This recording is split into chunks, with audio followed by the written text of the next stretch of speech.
Salut, j'espère que tu vas très bien. Bienvenue dans cette nouvelle vidéo. Dans cette vidéo, je vais partager avec toi trois applications très importantes pour tout créateur. Si tu es un débutant comme moi au niveau de la création, tu as besoin de ces trois applications. Je vais te les montrer et t'expliquer à quoi ça sert ces applications. Rapidement, rendez-vous dans App Store ou Play Store. Comme je suis sur mon iPhone, je vais rendez-vous dans App Store. Je vais te parler de ces trois applications que tu dois installer. La toute première application que je te conseille d'installer, c'est CapCut. CapCut, c'est une application de montage de vidéo vraiment gratuite. Comme tu le vois, moi je l'ai déjà installé. Ça me demande la mise à jour. Je ne vais pas lancer pour ne pas faire durer la vidéo. C'est une application gratuite qui te permet d'éditer tes vidéos, tes photos pour pouvoir partager sur les différents réseaux. C'est disponible gratuitement sur App Store ou Play Store. Ce qui est génial dedans, tu as la possibilité d'éditer tes vidéos sur les différentes formes Instagram, TikTok, YouTube. La forme est déjà préétablie. Les formes sont déjà préétablies plutôt dans l'application. Il suffit juste de cliquer sur la forme que tu veux et tu auras ça rapidement. En plus de ça, il y a l'intelligence artificielle qui s'est ajoutée à ça.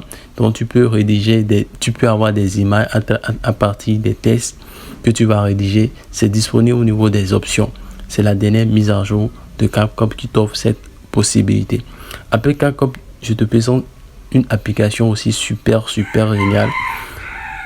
Cette application va te servir beaucoup. Pourquoi? Parce que ça va te permettre d'éviter des erreurs de grammaire lorsque tu as à rédiger des textes, à publier sur tes réseaux. Ça te permet d'éviter beaucoup d'erreurs de grammaire, de conjugaison.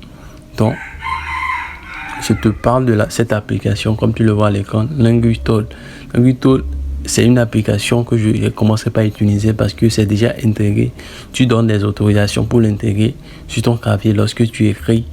Lorsque tu écris, ça va te souligner. Tu as la possibilité d'avoir des langues français, anglais.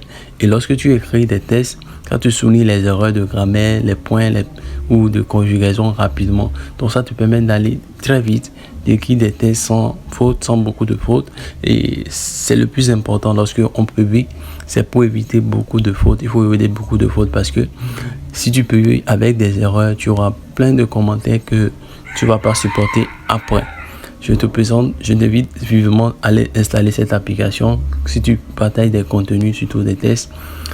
La troisième application, c'est Canva.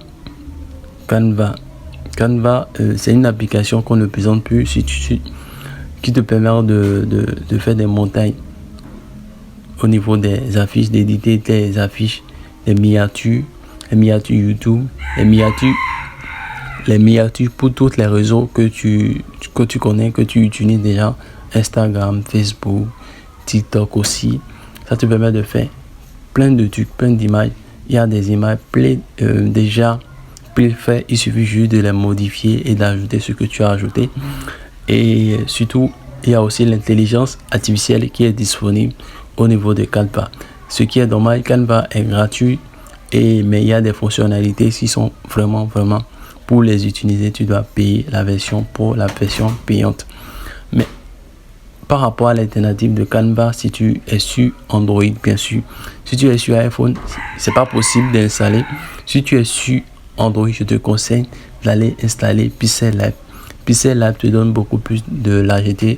Tu peux l'utiliser sans la collection et tu as plus de liberté pour créer tes propres affiches avec tes propres ressources.